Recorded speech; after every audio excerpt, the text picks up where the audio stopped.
look, we have a fantastic business here. It's doing extraordinarily well. You know, you would buy out Silver Lake if they actually wanted to sell? That's not the transaction that we're here to talk about, right? Yeah.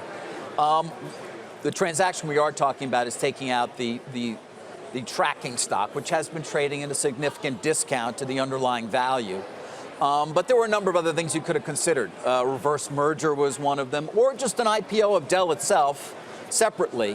Why was this the preferred method?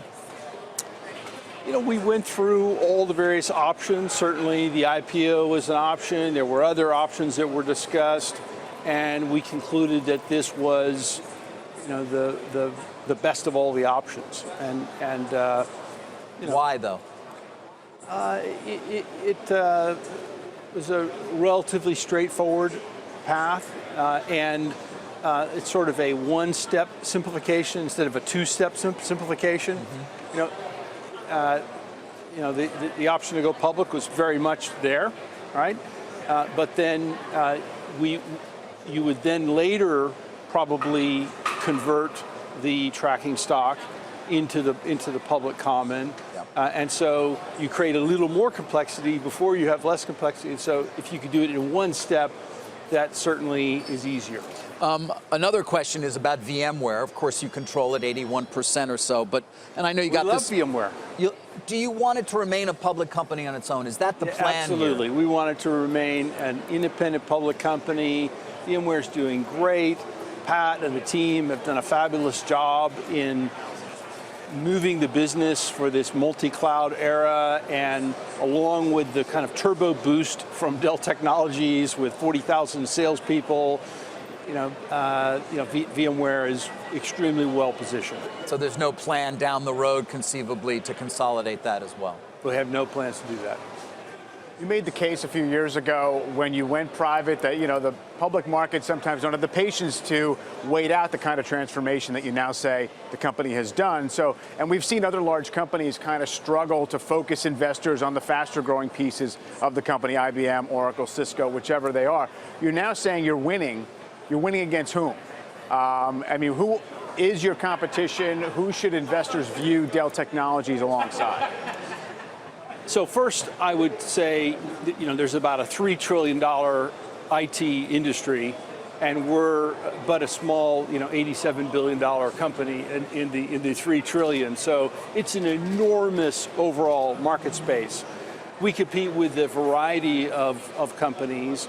When we look at our business, we measure relative share. How are we doing? Are we gaining share? Are we losing share?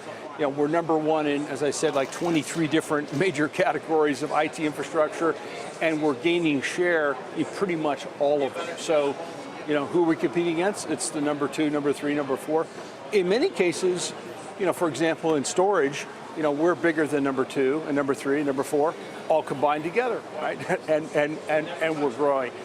So, and by the way, we look at share of the profits as or even more important than the share of revenue or units.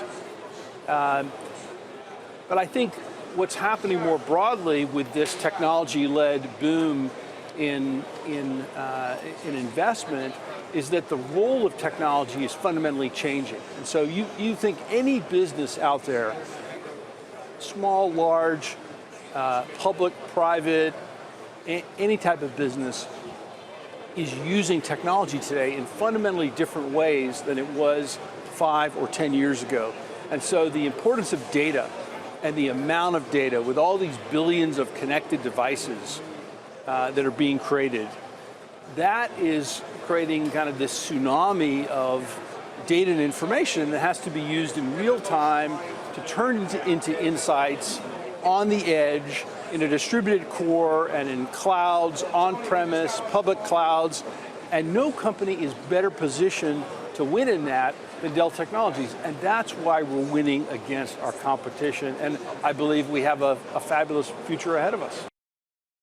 Hey there, thanks for checking out CNBC on YouTube. Be sure to subscribe to stay up to date on all of the day's biggest stories. You can also click on any of the videos around me to watch the latest from CNBC. Thanks for watching.